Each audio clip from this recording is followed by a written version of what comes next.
Hello friends, how are you? Welcome to our YouTube channel Dhyan Commerce, the key of success. Please like, subscribe, share and press bell icon for notifications. Thank you. जय माता जी students. बच्चों last lecture में हमने conditional probability से related and law of multiplication of probability से related कुछ examples को observe किया है। आज उसी कैटेगरी में आगे बढ़ेंगे और हम 2-3 एग्जांपल्स देखने वाले हैं, जिसमें पहला एग्जांपल है बच्चों एक्सरसाइज 1.4 का 10 नंबर का एग्जांपल। यहाँ पे जो है बच्चों replacement and with replacement without replacement का कॉन्सेप्ट है, वो भी हम यूज करने वाले हैं। क्वेश्चन में हमें मेंशन किया गया है, ठीक है, कि there are 10 CDs in a rack in which 6 are of action films and 4 are of drama films. 2 CDs are randomly selected one by one, ठीक है, one by one, एक साथ सिलेक्ट नहीं करना है, पहले एक CD सिलेक्ट करेंगे, उसके बाद हमें बताया गया है one by one without replacement, यानी पहले ट्रायल में हमने एक CD सिलेक्ट की, वापस वो रखनी नहीं है रैक में, बाहर रख देनी है, यानी 10 में से नेक्स्ट ट्रायल के अंदर 9 CDs हो जाएगी। तो ये यहाँ पे कॉन्सेप्ट नया है, विदाउट रिप्लेसमेंट है। तो क्वेश्चन है find the probability that first selected CD is of action film, यानी 10 में से हम एक सिलेक्ट करेंगे सीडी एक्शन फिल्म की होगी। बाद में सेकंड ट्रायल में जो है वो फर्स्ट ट्रायल के ऊपर डिपेंड करेगा, यानी उसमें अब 10 की जगह पे 9 सीडीज होगी, उसमें से हमें लेनी है सीडी और वो होगी ड्रामा फिल्म की, ठीक है। तो उसके लिए सबसे पहले हम कह सकते हैं देयर आर टोटल 10 सीडीज, ठीक है, जिसमें हमें पता है बताया गया है 6 जो है वो एक्शन फिल्म की है एंड प्लस जो 4 है वो ड्रामा फिल्म की है, ठीक है। सो पहला जो ट्रायल है हमारा जिसके अंदर हमें एक सीडी सिलेक्ट करनी है, तो हम कह सकते हैं in the first trial 1 CD is selected, so total outcomes कह सकते हैं जिसे हम कहने वाले हैं n पहले केस में। तो टोटल हमारे पास जो सीरीज है वो 10 है, सो 10C1 यानी उसे हम कहेंगे एग्जैक्टली 10, ठीक है। तो 10 सीरीज कहने वाले हैं। अब इवेंट का नाम दे देते हैं A। पहले ट्रायल में उन्होंने बोला हुआ है फर्स्ट ट्रायल में हमें सीडी जो लेनी है वो होगी एक्शन फिल्म की, तो हम लिखेंगे event that 1 action film CD is selected in the first trial। अब जैसे कि हमें पता है कि एक्शन CD हमारे पास एक्शन फिल्म हमारे पास 6 है, तो उसके लिए फेवरेबल केसेस होंगे M, यानी उसे हम कहेंगे 6C1 यानी 6, तो A की प्रोबेबिलिटी मिल जाएगी 6 यानी M/n कहेंगे, M/n टेक्निकली 6/10, यानी फर्स्ट ट्रायल के अंदर एक्शन फिल्म सिलेक्ट करनी है, उसकी प्रोबेबिलिटी सीडी सिलेक्ट करने की प्रोबेबिलिटी M/n होगी। नाउ अब हम बात करेंगे आगे in the second trial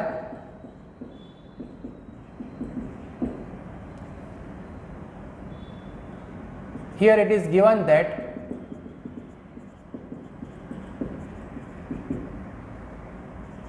we select it without replacement, ये मेंशन करना है विदाउट रिप्लेसमेंट जब हम सीडी सिलेक्ट करेंगे। So therefore in the second trial 9 CDs are left, ठीक है। अब 9 सीडीज बाकी है, तो हम इसके लिए कह सकते हैं टोटल नंबर ऑफ आउटकम्स, हम सिलेक्ट करेंगे एक सीडी यानी उसे हम कहेंगे 9C1 दैट इज 9, इसे हम n कह सकते हैं हमारे केस में, ठीक है। अब जो आप सीडी सिलेक्ट कर रहे हो, अब जो हम सीडी सिलेक्ट कर रहे हैं बच्चों वो होगी ड्रामा फिल्म की, क्योंकि सेकेंड ट्रायल में हमें ड्रामा फिल्म है, मगर वो डिपेंड करेगी आगे वाली इवेंट के ऊपर, क्योंकि अब हमने 10 नहीं लिखा है, सीडीज 9 लिखी है। तो इवेंट जो है वो डिफाइन होगी कुछ इस तरह से, इवेंट होगी ये, हम सिलेक्ट क्या करने वाले हैं, अब हमें बताया गया है सेकेंड ट्रायल के अंदर सेकेंड सीडी जो है वो ड्रामा फिल्म की होगी, तो इवेंट दैट और drama film CD is selected when it is known that, when it is given that an action film CD is selected, ठीक है, already action film CD select हो चुकी है उससे रिलेटेड। अब इसमें बच्चों बी, प्रोबेबिलिटी ऑफ बी के लिए ज्यादा कष्ट नहीं है, फेवरेबल आउटकम्स जो है एम, उसमें एक्शन फिल्म की सीडी सिलेक्ट हो गई है, यानी उसमें खाली टोटल नंबर ऑफ आउटकम्स में इफेक्ट आएगी। ऑलरेडी हमारे पास ड्रामा फिल्म तो 4 है, उसमें से एक सिलेक्ट करना है, यानी 4C1, यानी वो होगा 4। So probability of B when A has happened, उसकी प्रोबेबिलिटी हम लिख पाएंगे 4/9, ठीक है। तो ये जो है हिस्सा वो हो गया। और अब फाइनली अब जो हमें कहा गया है, अब हम यूज करने वाले हैं officially multiplication law of probability. बीच में आप देख सकते हो first selected CD is action film and दिया गया है, यानी ए इंटरसेक्शन हम बी कहेंगे, इवेंट बी यानी सेकेंड ट्रायल के अंदर हमने क्या सिलेक्ट किया, हमारी जो ड्रामा फिल्म है वो, ठीक है। तो ये हम कहने वाले हैं इवेंट दैट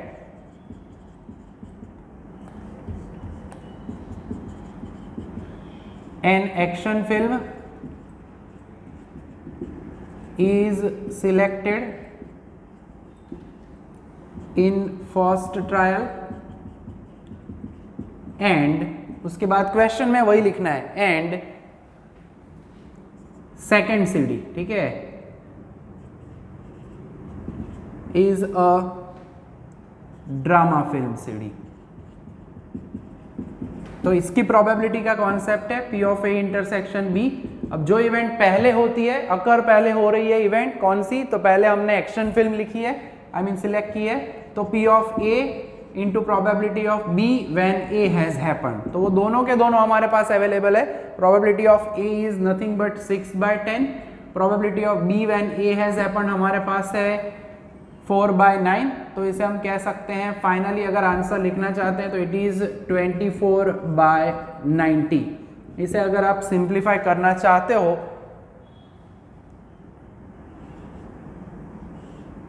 तो 4/15 हम लिख सकते हैं इसका आंसर, ठीक है। तो बच्चों ये सम जो हमने ऑब्जर्व किया उसमें हम ऑब्जर्व कर रहे हैं खास क्या, तो जब भी कोई भी विदाउट रिप्लेसमेंट सिलेक्शन किया जाए तो टोटल नंबर ऑफ जो ट्रायल्स हैं, टोटल नंबर ऑफ आउटकम्स है वो कम होते हैं पहले ट्रायल के मुकाबले, ठीक है। तो अब आगे बढ़ते हैं, ऐसे ही अब एग्जांपल्स देखने हैं जिसमें हमें इंडिपेंडेंट इवेंट्स को भी अब ऑब्जर्व करना है, ठीक है। यहाँ पे तो डिपेंडेंट इवेंट है, बी डिपेंड्स ऑन ए, ऐसा हम कह सकते हैं, ठीक है। तो नेक्स्ट अब सम्स देखने हैं जिसमें हमें इंडिपेंडेंट इवेंट्स को भी ऑब्जर्व करना है। तो बच्चों अब हम ऑब्जर्व करते हैं एक्सरसाइज 1.4 का 12th नंबर का एग्जाम्पल, जो कि बहुत इंपॉर्टेंट है। यहाँ पे हमें 3 पर्सन्स के लिए प्रोबेबिलिटी दी है that they will solve the problem correctly, mathematics का प्रॉब्लम है, और क्वेश्चन है find the probability that the problem is solve correctly. अब यहाँ पे बताया नहीं है by any one of them या एटलीस्ट वन ऑफ देम, ठीक है। तो सबसे पहले हम नामकरण करेंगे इवेंट का, A is equal to event that, पहला जो पर्सन है तानिया, ठीक है। तो तानिया सॉल्व्स प्रॉब्लम करेक्टली, तो उसकी प्रोबेबिलिटी रेडीमेड है 2/3 दी हुई है, ठीक है, P of A. Then event B कहेंगे, सेम वे नामकरण में दूसरा या पर्सन है उसके बारे में कहेंगे दैट कथन सॉल्व्स प्रॉब्लम करेक्टली, यानी उसकी भी प्रोबेबिलिटी हमारे पास है 3/4। एंड सी हम इवेंट का नाम देंगे सेम वे, थर्ड पर्सन है कीर्ति।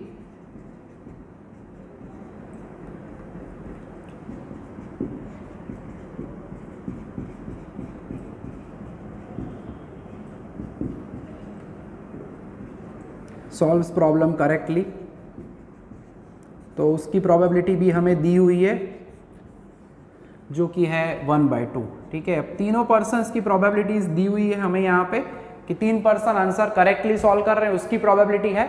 अब क्वेश्चन क्या है, the probability that the problem is solved. अब उसका मीनिंग क्या होगा, कोई भी एक पर्सन प्रोबेबिलिटी को सॉल्व, क्वेश्चन को सॉल्व करे, the probability that the problem is solved. अब टेक्निकली ये इंग्लिश में कहे तो पैसिव वॉइस होता है इज सॉल्व्ड, तो bye at least one of them, ठीक है।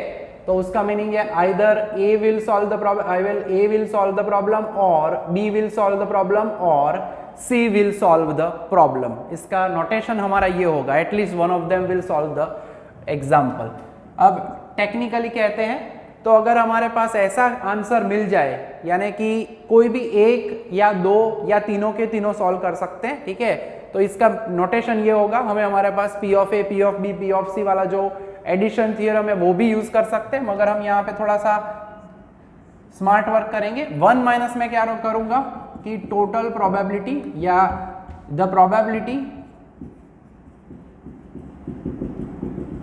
That A, B and C will not solve the probability, या अगर हम कह सकते हैं तो doesn't solve the probability, solve the example, right. वो प्रॉब्लम सॉल्व नहीं करते हैं, यानी A भी नहीं कर रहा है, B भी नहीं कर रहा है एंड C भी, A dash intersection B dash intersection C dash, यानी A is not solving the problem and B is not solving, तीनों के तीनों सॉल्व ना करे ऐसी प्रोबेबिलिटी ढूंढेंगे हम, और नेचुरली उसे 1 में से माइनस करो तो at least one of them will solve the probability. तो ये कॉन्सेप्ट यूज करेंगे। And as we know that A, B, C are independent, एक ने सॉल्व किया तो उसका जरूरी नहीं है कि दूसरा सॉल्व नहीं करेगा, ठीक है, या पहले दोनों ने सॉल्व किया था इसका मीनिंग ये नहीं है कि तीसरा सॉल्व नहीं करेगा, या ऐसा भी नहीं है कि पहले का सॉल्यूशन नहीं हुआ तो दूसरा और तीसरा भी छोड़ देंगे। यानी टेक्निकली कहे तो A, B and C are independent event, so A dash, B dash and C dash are also independent events, ठीक है। Since A, B and C are independent, so A dash, B dash and C dash are also independent events, right। तो ये condition लिखनी है खास। अब जो काम करना है उसमें हमें फाइंड करना है P of A dash। तो अब यहीं पे अब मैं आपको समझा सकता हूँ। तो P of A dash it nothing but 1 minus P of A, so 1 minus 2/3, तो इसका आंसर होगा 1/3। यहाँ पे उसी तरह से हम फाइंड कर सकते हैं P of B dash that he will not solve the problem correctly, so 1 minus 3/4 करेंगे तो ये हो जाएगा 1/4। एंड लास्टली अगर कहते हैं तो यहाँ पे हम फाइंड कर सकते हैं P of C dash, तो वो होगा 1 माइनस P of C, तो 1 माइनस 1/2, तो ये होगा 1/2, ठीक है। तो अल्टीमेटली हमारे पास जो वैल्यूज है वो हमने रख दी है, P of A dash, B dash, C dash है। जब भी आपको एटलीस्ट वन ऑफ देम कहा जाए तो इस तरह से हम काम कर सकते हैं। सो वैल्यू रख देते हैं 1/3, 1/4 एंड 1/2, ठीक है। सो 1/24 LCM लेते हैं बच्चों, तो इसका आंसर हमें मिलेगा 23/24।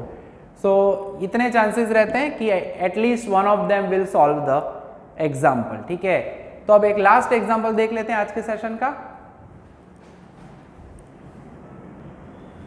तो बच्चों अब एक बहुत ही इंटरेस्टिंग एग्जाम्पल है, सम नंबर 14, वो ऑब्जर्व कर लेते हैं। अब यहाँ पे उन्होंने हमें कहा क्या है, person A speaks truth in 90% cases, यानी सही जो पर्सन है वो सही बताए, अगर सच बताए तो उसकी प्रोबेबिलिटी 90% यानी 0.9 होगा। पर्सन बी सही बोले तो उसकी प्रोबेबिलिटी 80% यानी 0.8 होगा।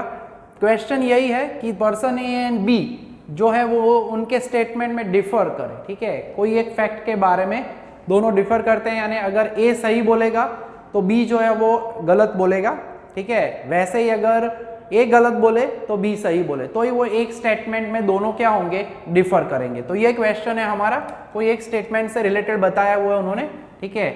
तो सबसे पहले हम इवेंट ए कहेंगे, event that person A speaks truth.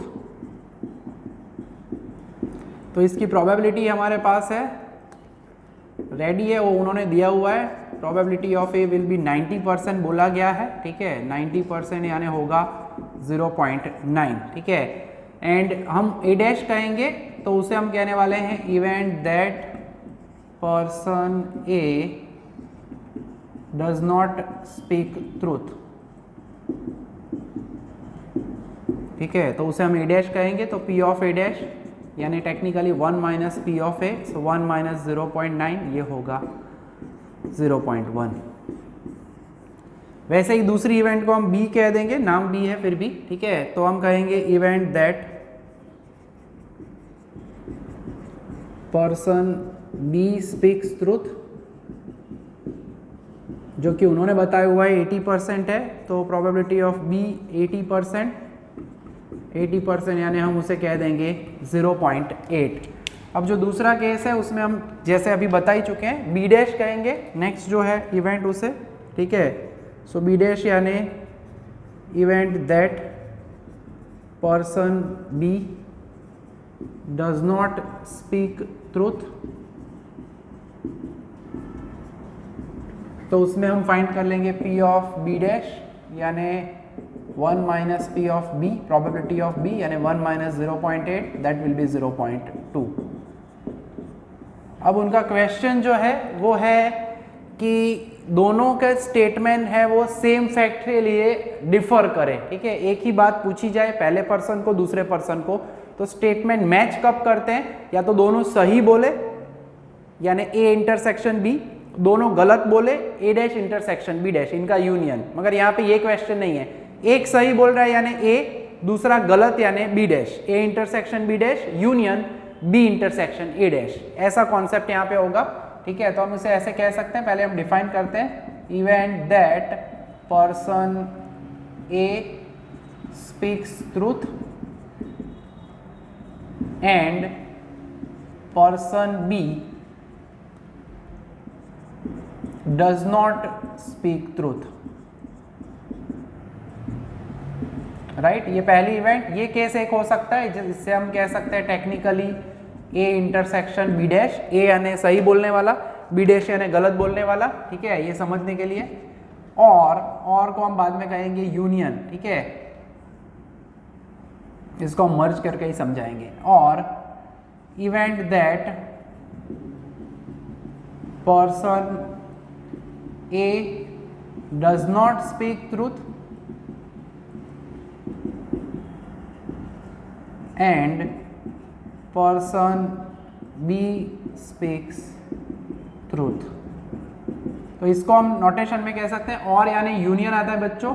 अब यहाँ पे कहना है तो मैं कहूँगा ए डैश इंटरसेक्शन बी, यानी हमें जो प्रोबेबिलिटी फाइंड करनी है उसमें कहा हुआ है, देयरफॉर हम सीधा क्वेश्चन को आंसर कर सकते हैं। Therefore the probability that person A and B differ in stating the same fact, यानी उसका मैंने वो ऑब्जर्व करवा दिया आपको मीनिंग ऊपर, टेक्निकली ये हो जाएगा P of A intersection B dash, union की जगह plus P of A dash intersection B. And as we know that A and B are independent, पहला सही बोले तो दूसरा गलत बोलेगा, या पहला सही बोले तो दूसरा सही बोलेगा, एक दूसरे के ऊपर डिपेंड नहीं करते। सो हम इसे by using our independent event का कॉन्सेप्ट हम ये लिख सकते हैं, ठीक है। रीजन हम खाली यही लिखेंगे, A and B are independent events, ठीक है। तो इंडिपेंडेंट हो तो उनकी कॉम्प्लीमेंट्री इवेंट भी इंडिपेंडेंट ही होती है, वो हमें पता है, वो हम आगे रिजल्ट ऑब्जर्व कर चुके हैं, ठीक है। सो अब खाली वैल्यू रखनी है, प्रोबेबिलिटी ऑफ ए यानी 0.9, प्रोबेबिलिटी ऑफ बी डैश कहना है तो that is 0.2 plus probability of A dash यानी 0.1 एंड प्रोबेबिलिटी ऑफ बी यानी 0.8, ठीक है। So this is 0.18 plus 0.08, so technically 0.26। इसे आंसर में लिखना है तो आप 26/100 भी लिख सकते हो, दैट इज 13/50 अगर कन्वर्ट करना है तो, ठीक है बच्चों। तो ये हमारे मल्टीप्लिकेशन रूल से रिलेटेड एग्जांपल्स हो गए हैं, मल्टीप्लिकेशन लॉ आ गया, इंडिपेंडेंट इवेंट्स आ गया, ऑलमोस्ट बहुत इंपॉर्टेंट सेक्शन था ये कंडीशनल प्रोबेबिलिटी से रिलेटेड, जो कि हमने एक्सरसाइज 1.4 में मोस्ट प्रोबेबली जो इंपॉर्टेंट सम्स है वो कर लिए हैं। अब जो है बच्चों नेक्स्ट सेशन में मैं करवाने वाला हूँ statistical definition of probability, and उसके साथ जो है कुछ इंपॉर्टेंट एग्जांपल्स है एक्सरसाइज 1 में, उसे भी हम ऑब्जर्व करेंगे। तो आज के सेशन में बच्चों यहाँ तक का काम रखने वाले हैं। जय माता जी, thank you and take care.